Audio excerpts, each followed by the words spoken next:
Hello guys, bersama saya lagi dalam Alright Nopo Channel. Pendedahan terkini daripada Lokman Adam ya terhadap fitnah yang dijajah oleh Isam Jalil ya, pengkhianat kepada Parti UMNO ini, yang mana kantoi ya membuat fitnah, menyebarkan berita palsu ya berkaitan dengan wang KWSP kononnya digunakan untuk mengukuhkan ya nilai mata wang ringgit Malaysia. Betapa terdesaknya mereka sahabat semua sehingga sanggup menjajah fitnah berita yang palsu seperti ini. Jadi menarik ya untuk kita dengar pendedahan daripada Lokman Adam berkaitan dengan isu ya menjajah fitnah berkaitan dengan KWSP kononnya digunakan wang itu oleh kerajaan. Jadi benarkah semua itu sahabat semua? Mari kita dengar pendedahan daripada Lokman Adam ya berkaitan dengan isu ini. Mari kita tonton video ini. Malam ni petang ni kita akan mulakan dengan tajuk berhubung dengan kenyataan yang dikeluarkan oleh Hisham Jalil. Hisham Jalil menuduh kerajaan Malaysia telah menggunakan duit KWSP tuan-tuan menggunakan duit KWSP untuk menaikkan nilai ringgit. Bila ringgit jatuh, macam-macam yang diperkatakan oleh beliau, macam-macam yang dituduh oleh puak-puak Perikatan Nasional.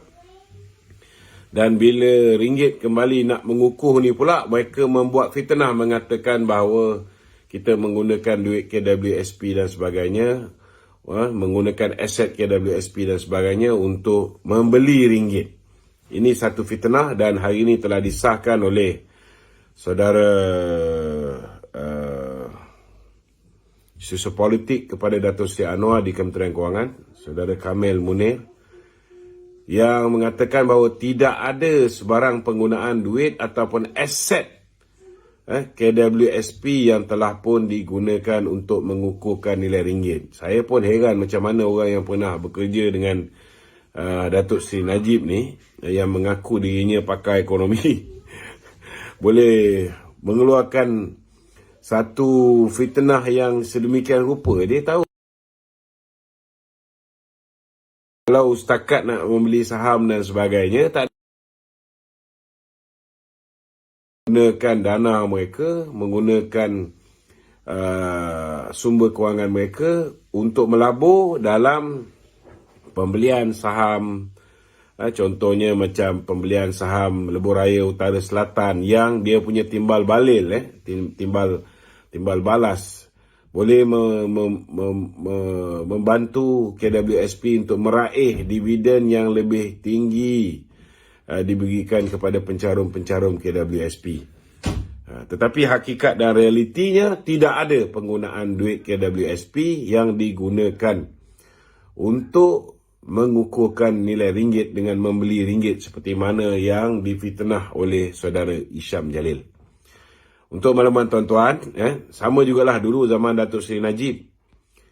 Kita bila kejatuhan nilai ringgit penghujung 2016 kerana Trump menjanjikan akan menaikkan interest rate di Amerika, dia menang penghujung Disember 2016, mata wang kita jatuh dengan teruknya sekali. Tetapi pada Januari hinggalah kita pada Mei 2018 nilai ringgit mengukuh, bukan kerana kita menggunakan duit KWSP dan sebagainya untuk membeli ringgit itu sendiri, tetapi lebih kepada bermulanya foreign direct investment masuk. Seperti mana yang tuan-tuan sedia maklum, Dato' Seri Anwar telah pergi ke banyak negara dan telah menyaksikan tanda tangan perjanjian, Memorandum of Understanding dan sebagainya di antara pelabur-pelabur dengan syarikat-syarikat tempatan Malaysia di luar negara, baik di UAE, baru ni beliau di Jerman, begitu juga beliau berada di Melbourne sebelum tu, dan banyak negara tuan-tuan. Dan benda ni bukan sekelip mata terus masuk, saudara. Pelaburan ni dia makan masa dan Alhamdulillah, kalau kita lihat tahun ni je, kita dah ada 329 bilion pelaburan yang telah diluluskan. Dan ini sudah pasti tidak masuk serentak. Kalau masuk serentak tuan-tuan, sudah pastilah nilai ringgit akan mencanak naik, kerana bila mereka masuk, mereka kena tukar kepada nilai ringgit. Demand untuk ringgit akan meningkat dan ini akan mengukuhkan nilai ringgit. Tetapi kita lihat pengukuhan hari ini disebabkan foreign direct investment yang telah pun diusahakan oleh PMX, oleh Tengku Zafrul dan dibantu oleh Datuk Seri Muhammad Hassan, telah mula menampakkan kemasukan ke dalam negara kita. Dan foreign direct investment ataupun pelaburan langsung asing ini yang telah membantu untuk mengukuhkan nilai ringgit. Bukan seperti cerita dongeng yang diceritakan oleh Syam Jalil yang hari ini sudah menjadi kawan rapat kepada Khairuddin Botok ni, apa nama dia tuan-tuan, Khairuddin Abu Hassan. So, itulah dia keadaan yang sebenar, saudara. Janganlah kita dengar lagi cerita-cerita dongeng daripada juak-juak Mahathir ni. Kerana mereka ni tidak akan rasa selesa, mereka ni tidak akan rasa senang selagi mereka gagal untuk menggantikan kerajaan hari ini dengan kerajaan yang dipimpin oleh Muhyiddin Yassin ataupun Mahathir Mohamad.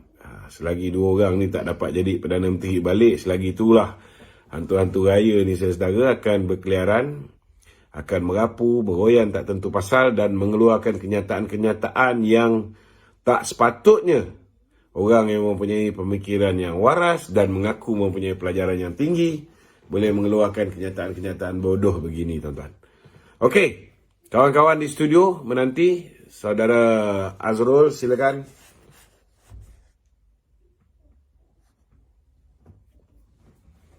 Assalamualaikum. Assalamualaikum. Waalaikumsalam warahmatullahi. Okey, Tok, kita teruskan dengan soalan seterusnya, Tok. Okey. Ada dakwaan dalam podcast Keluar Sekejap di mana Dr. Sam mendakwa kerajaan Anwar Ibrahim ini gagal. Pertama sekali, saya nak beritahu Dr. Sam tolong cermin diri sendiri sebelum dia mengatakan bahawa kerajaan Datuk Seri Anwar Ibrahim ni gagal. Sebagai seorang yang pernah menjadi pensyarah, ada PhD, sepatutnya setiap kenyataan yang dikeluarkan oleh beliau perlu bersandarkan kepada fakta. Kan? Beliau tak boleh simply kata kerajaan Datuk Seri Anwar Ibrahim ni gagal tanpa memberikan apa bukti kegagalan ni. Dia tak ada nyatakan langsung. Saya tengok podcast ni, langsung tak ada dia sebut gagal kerana 1, 2, 3, 4. Jadi saya membuat andaian, kan? Mungkin Dr. Sam berpandangan bahawa Datuk Seri Anwar Ibrahim ni gagal pertama sekali kerana sehingga hari ini saya tak dengar lagi Datuk Seri Anwar Ibrahim memberikan sebarang tanah kepada NGO yang dikendalikan oleh Datin Seri Wan Azizah seperti mana yang Dr. Sam berjaya lakukan di Terengganu. Tanah yang dulu zaman Haji Hadi dijual kepada Koperasi Insaf, nilai tanah 29.3 juta ringgit, dijual kepada Koperasi Insaf hanya RM550,000. RM550,000. Bila UMNO ambil alih kerajaan negeri Terengganu, kita beli balik dengan harga 6 juta lebih. Koperasi Insaf untung, koperasi yang ada pengaruh PAS di dalamnya, untung 6 juta lebih. Kemudian datang Dr. Samsuri, dia jual kepada NGO Khairun Nisa, iaitu NGO yang dipimpin oleh isteri beliau sendiri. Ini yang kegagalan Datuk Seri Anwar. Kerana dia tak buat seperti mana yang Samsuri buat. Ataupun mungkin Samsuri memaksudkan dia sepatutnya buat tanah yang berukuran 70 ekar. Sepatutnya dia jual kepada pihak yang ada kaitan dengan PAS. Dengan harga RM1,000 satu ekar. Nilai tanah 11.4 juta ringgit, tapi jual dengan harga hanya RM70,000. 70 ekar. Satu ekar RM1. Kalau nak kata PMX gagal berbuat demikian, yang itu dia label PMX sebagai gagal, saya rasa betul jugalah. Yang kedua, saya juga percaya kemungkinan besar beliau merasakan bahawa PMX gagal. Kerana bila negara dilanda musibah, tak kira di mana PMX berada, beliau akan balik ke tanah air. beliau akan balik ke tanah air dan cuba menyelesaikan masalah rakyat. Macam baru ni dia pergi ke Kelantan dan sebagainya. Bila musim banjir, daripada luar negara dia balik untuk memastikan. Tetapi ini kita tak nampak berlaku bila mana sahabat kita Dr. Sam berada di Auckland. Ketika sebelum dia pergi, dia dah nampak dah rakyat dia sudah pun di tempat di pusat penempatan banjir. Tapi bila dia berada di Auckland, dia diberitahu bahawa ada di antara rakyatnya sudah mati, meninggal dunia akibat daripada banjir. Kita lihat Dr. Sam langsung tidak memendekkan percutian beliau. Beliau habiskan 11 hari di Auckland. Kalau dia kata PMX gagal untuk meneruskan percutian di luar negara ketika negara dilanda musibah banjir dan sebagainya, mungkinlah itu mungkin dianggap sebagai satu kegagalan. Jadi saya nak beritahu dengan Dr. Samsuri inilah, sebagai seorang yang berpelajaran, bukan kecil anak tuan-tuan. Dr. Samsuri ni belajar tinggi. Kalau nak cakap tu biarlah menampakkan sikap profesional beliau. Tolong nyatakan di mana letaknya kegagalan. Kalau nak dikira dari segi indeks prestasi ekonomi di bawah pentadbiran Datuk Seri Anwar, semua dalam keadaan baik. Kadar inflasi kita 1.5. Kalau nak ikut zaman kegelapan Tan Sri Muhyiddin, yang mana Dr. Sam ni antara penggerak utama kerjasama di bawah Perikatan Nasional. Beliau, Hamzah Zainuddin, Taqiyuddin, antara penggerak utama yang telah menghasut Haji Hadi untuk bersama dengan Muhyiddin dan mengkhianati UMNO. Kita belum lupa lagi benda ni.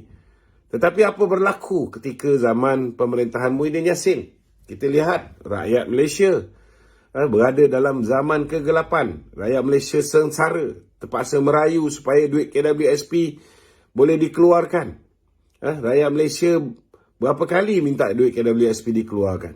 Kerana pada ketika itu, demi untuk memastikan mereka terus kekal berkuasa, terus dapat menyalurkan royalti minyak ke negeri Terengganu, kita lihat mereka tutup mata terhadap kezaliman yang dilakukan oleh Muhyiddin.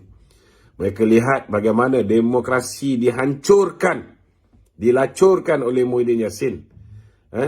Tanpa memikirkan akibat daripada lockdown yang dia lakukan, darurat yang dia lakukan, ramai rakyat yang hilang punca pekerjaan, ramai rakyat yang tidak boleh bekerja, ramai syarikat yang gulung tikar, ramai yang dibuang kerja.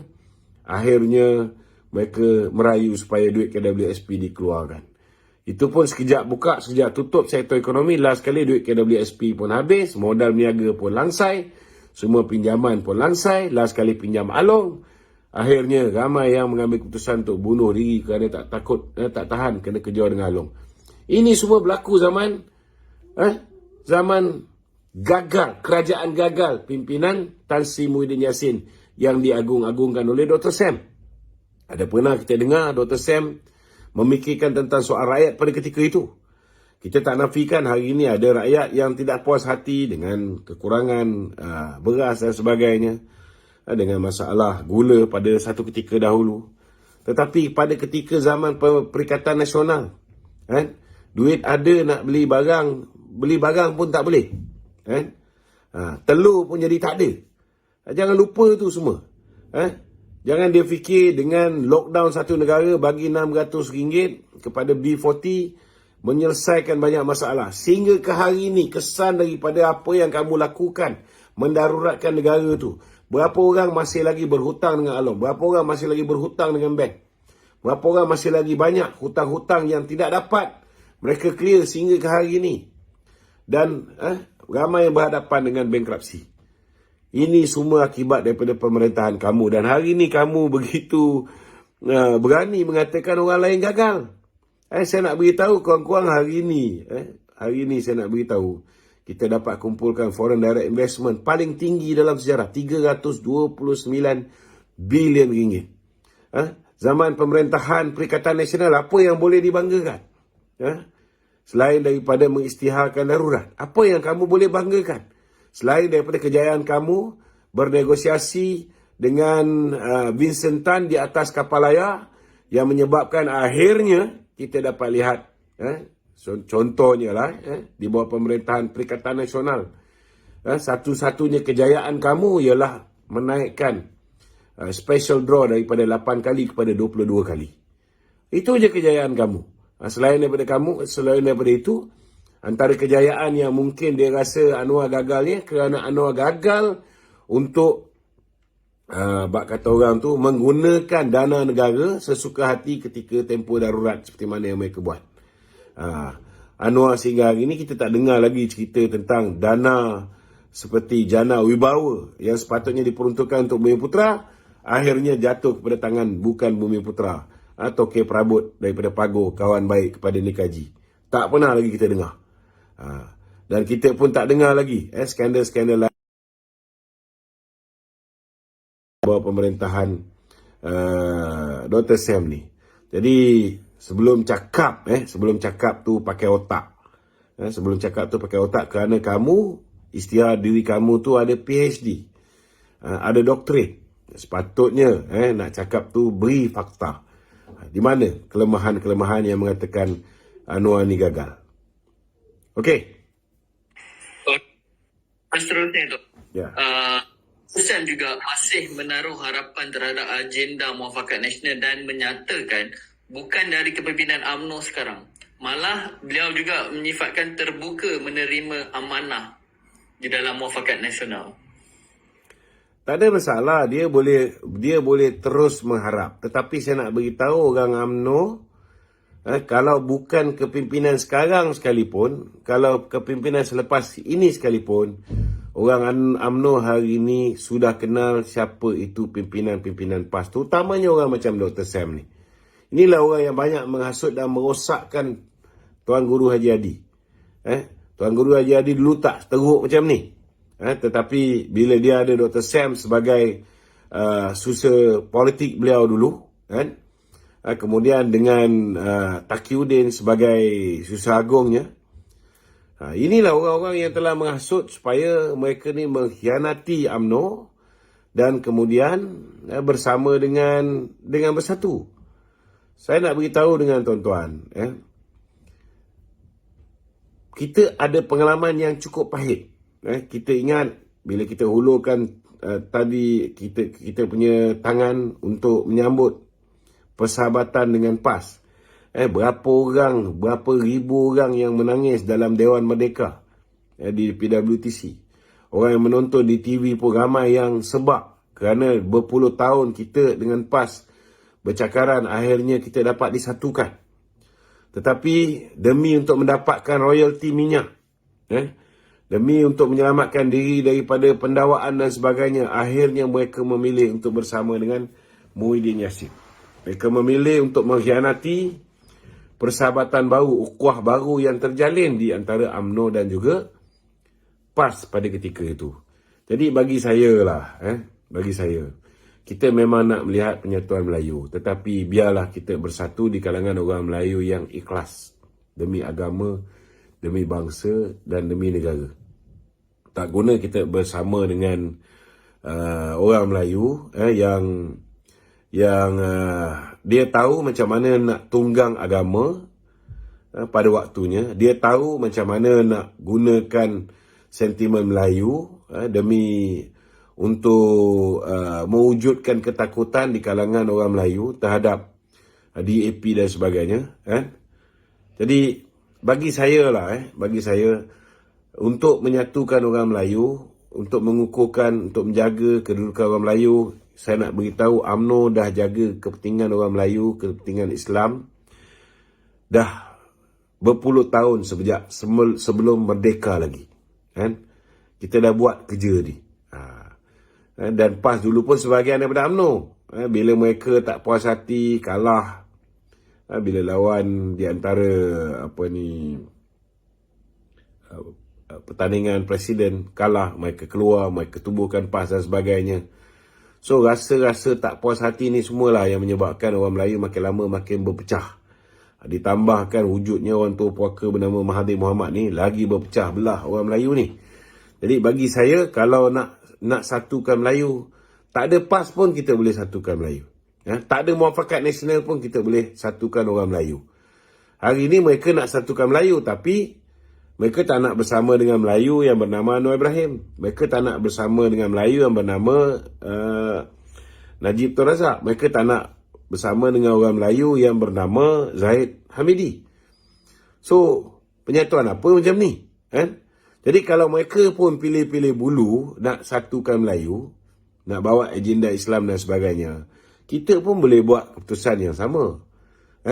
Dan ada asas untuk kita memilih orang yang betul-betul ikhlas. Sebab kita dah tahu yang mana ikhlas, yang mana tak ikhlas.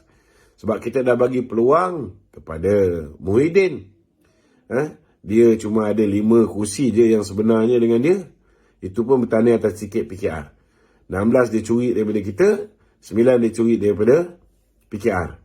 Kita bagi dia, walaupun dia hanya ada 32 ahli parlimen, kita bagi dia jadi Perdana Menteri. Apa dia buat pada kita? Dia bully kita, dia tikam belakang kita, dia mainkan kita dalam pilihan raya di Sabah. Dia kerjasama dengan musuh-musuh kita. Akhirnya, kita mengambil keputusan kita tidak mahu lagi bersama dengan Perikatan Nasional. Hari ni, mereka ni bagai hidung tak mancung, pipi tersorong-sorong. Kita dah cakap no, kita tak nak kerjasama dengan mereka. Kita dah ada rakan baru yang kita jauh lebih percaya, dan sehingga hari ini belum tikam belakang kita. Jadi buat masa ni saya nak beritahu dengan kawan-kawan, pendirian UMNO jelas kita akan terus kekal bersama dengan Pakatan Harapan dan semua parti politik yang membentuk 18 lebih kurang parti yang membentuk kerajaan perpaduan. Full stop. Jangan bazir-masir lagi nak fikir tentang soal PAS. Kalau kita wujudkan kerajaan Bumi Putra bersama dengan Bersatu dan PAS, saya nak beritahu kerajaan itu adalah kerajaan tanpa rakan-rakan India, China dan bangsa-bangsa lain. It's not going to be a stable government.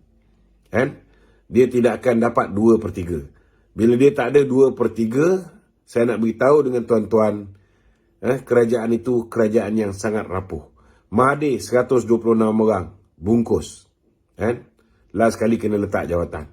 Begitu juga Muhyiddin, 114 orang yang membentuk kerajaan.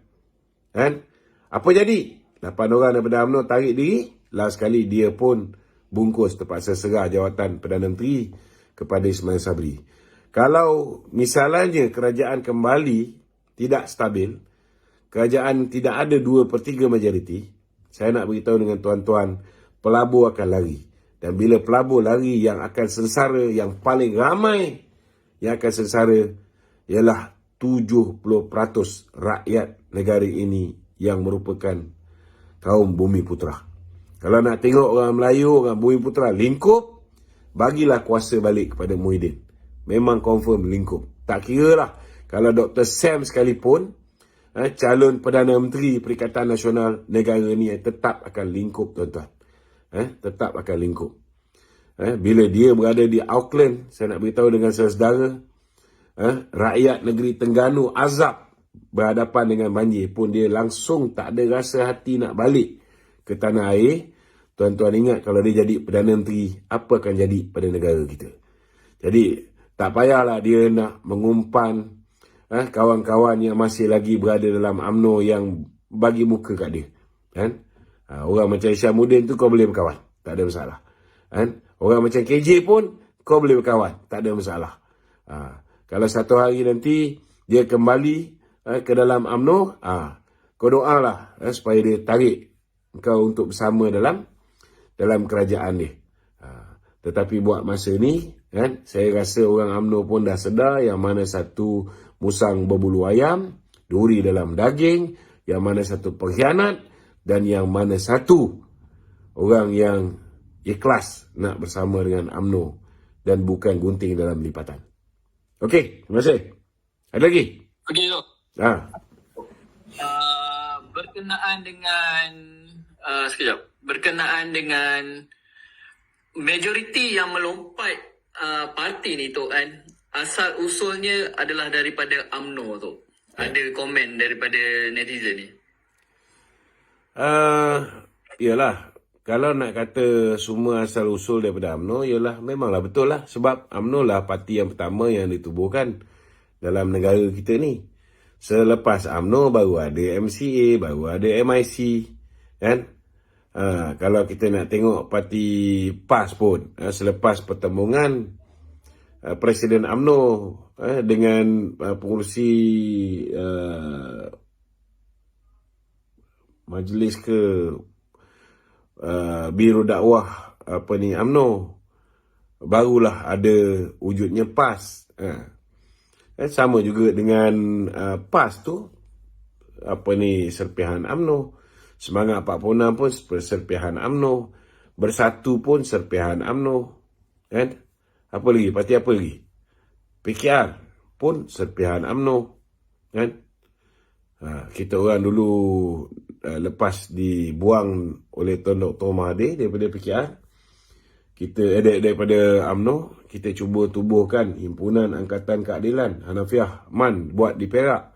Saya ketika tu dengan Yusof Rahman kita buat Angkatan Reformasi Malaysia. Dua-dua tak lulus. Tapi kawan-kawan Abim berjaya untuk beli sebuah parti yang dipanggil Ikatan Muslimin di Terengganu. Kita tukar nama parti itu kepada Parti Keadilan Rakyat. Parti Keadilan Nasional. Kita tukar logo dia. Last kali kita lancarkan balik pada 4 April 1999. Kemudian Parti Keadilan bergabung dengan Parti Rakyat Malaysia. Itu yang jadi Parti Keadilan Rakyat. Jadi memanglah hampir semua parti kat dalam Malaysia ni, kalau parti Melayu tu memang berasal daripada UMNO. Okey guys, so itu dia pendedahan ya daripada Lokman Adam berkaitan dengan isu jajahan fitnah daripada pengkhianat UMNO ini yang dikatakan Kantoi ya, Isam Jalil Kantoi menfitnah ya, menjajah kononnya kerajaan hari ini mengukuhkan nilai mata wang Malaysia dengan dikatakan katanya bahawa menggunakan ya wang KWSP itu. Wow, ini dia sahabat-sahabat semua, betapa terdesak dan betapa mereka ni tidak habis-habis dengan fitnah ya, semasa nilai ringgit jatuh, pelbagai tuduhan lakukan apabila wang ringgit itu semakin mengukuh. Ada lagi tuduhan-tuduhan yang dibuat oleh kaki-kaki fitnah ini, sahabat-sahabat semua. Akhirnya hari ini Kantoi menfitnah ya atas pendedahan daripada Lokman Adam. Jadi sahabat semua, terima kasih. Sekiranya anda memberikan sebarang komen, pandangan, anda boleh berikan di dalam ruangan komen. Jadi izinkan saya untuk mengundurkan diri. Dan seperti biasa, peribahasa mengatakan tapapun kangkap, 2 tahun keinginan. Dalam bahasa Melayunya, tepuk dada, tanya selera. Sekian daripada Orang Dapat Channel. Saya kita berjumpa lagi. Bye-bye.